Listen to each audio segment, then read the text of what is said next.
Credible SI News। नमस्कार, आप देख रहे हैं SI न्यूज और मैं हूं शक्ति शंकर बारी। 6 वर्षों से अपनी टूटती दीवारों और बिखरते आशियाने को बचाने के लिए एक महिला लगातार अधिकारियों के दरवाजे खटखटा रही थी। चिन्हट क्षेत्र की रहने वाली पीड़िता रेणु देवी का जीवन एक फैक्ट्री की वजह से नर्क बन चुका था। लॉन्ड्री की वह फैक्ट्री जो उनके ही घर के पास चल रही थी, धीरे धीरे उनके मकान को दीमक की तरह चाट गई। दीवारें दरक गई, घर का नींव हिल गई, मगर सिस्टम मौन रहा। परिवार टूट रहा था, हौसला बिखर रहा था, लेकिन फिर आया एक आशा की किरण बनकर, नाम सतेंद्र बारी, जो न सिर्फ पिछड़ा वर्ग आयोग के सदस्य हैं, बल्कि आम जनता के लिए एक मजबूत आवाज भी बनते जा रहे हैं। जैसे ही यह मामला सतेंद्र बारी के संज्ञान में आया, उन्होंने बिना समय गवाए संबंधित विभागों को तुरंत कार्रवाई के निर्देश दिए। वहीं अधिकारी जो वर्षों से आंखें मूंद बैठे थे, अब हरकत में आए और पीड़िता को मिला उसका हक। रेणु देवी की आंखों में अब आंसू हैं, लेकिन यह पीड़ा के नहीं बल्कि राहत के आंसू हैं। सतेंद्र बारी के इस मानवीय प्रयास ने न सिर्फ एक परिवार को टूटने से बचाया, बल्कि यह भी साबित किया कि जब इच्छा शक्ति और जन सेवा का भाव हो तो प्रशासनिक मशीनरी भी जाग सकती है। भाजपा नेता सतेंद्र बारी की इस पहल से जनता में बीजेपी सरकार को लेकर एक नई उम्मीद जगी है और उनके नेतृत्व में भरोसे की भावना और गहरी हुई है। आइए देखते हैं लखनऊ से राजकिशोर बारी की खबर। नमस्ते, मेरा नाम रेणु वर्मा है। हम लखनऊ चिन्हट में रहते हैं।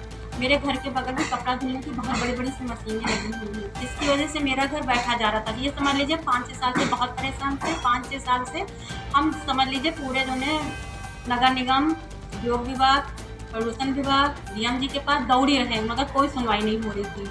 ये समझ लीजिए डीएम कहे ये काम मेरा नहीं ना, नगर निगम का, नगर निगम कहे ये काम मेरा नहीं ना, ये प्रदूषण विभाग का, प्रदूषण विभाग ले कहे ये काम मेरा नहीं ना, ये उद्योग विभाग का, और जब उद्योग विभाग जाए तो वो कहे ये काम मेरा नहीं ना, ये डीएम जी का है। ये समझ लीजिए हम गोल गोल 5 साल से घूम ही रहे थे। 5-6 साल कोई सुनवाई नहीं हो रही थी। इसके लिए मेरा घर पूरा बैठा जा रहा था और बाहर वो इतना केमिकल, इतना प्रदूषण फैला हुआ था, इतनी बदबू आती थी कि हम बता नहीं सकते। और फिर हमको जो है सतेंद्र बारी भैया जी के बारे में पता चला कि उनसे बात करिए, वो काम फ़ौरन कराएंगे। तो जी हमने उनसे बात किया, वो फ़ौरन उन्होंने पूरा जो है मेरी बातें सुनी, फ़ौरन मेरा कागज़ मंगवाया व्हाट्सएप पे, पूरा कागज़ उन्होंने देखा और दूसरे दिन फ़ौरन हमको फ़ोन करके खुद उन्होंने हमारे साथ जाके डीएम जी के पास बात किया। डीएम जी से कहा ये काम होना ही चाहिए इनका। फ़ौरन जो है डीएम जी ने उसमें फ़ौरन कार्रवाई की, जिसकी वजह से 1 महीने के अंदर ही अंदर वहाँ से लोग आए। उन्होंने जो है फ़ौरन जो है यहाँ आके देखा, उन्होंने फ़ौरन ये मशीन को बंद करवाया है। 1 महीने का टाइम दिया, 1 महीने के अंदर वो खाली नहीं होता तो उसको सील कर देंगे। भैया जी ने जी समझ लीजिए बहुत बड़ा हमारे लिए काम किया है। भैया जी ने जैसा बीड़ा उठाया है हम लोग के लिए वो पूरा कर रहे हैं। तो भैया जी के लिए समझ लीजिए हम बहुत बहुत शुक्रगुजार हैं जो उन्होंने मेरा ये काम किया है।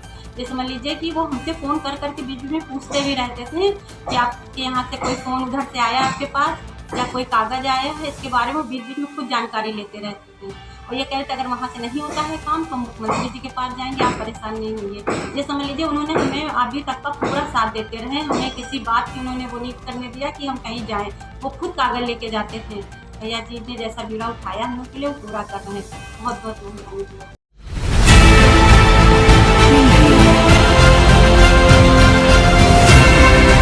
और नीचे जो वो सब्सक्राइब का बटन है ना, उसको हिट करो, जल्दी से करो सब्सक्राइब।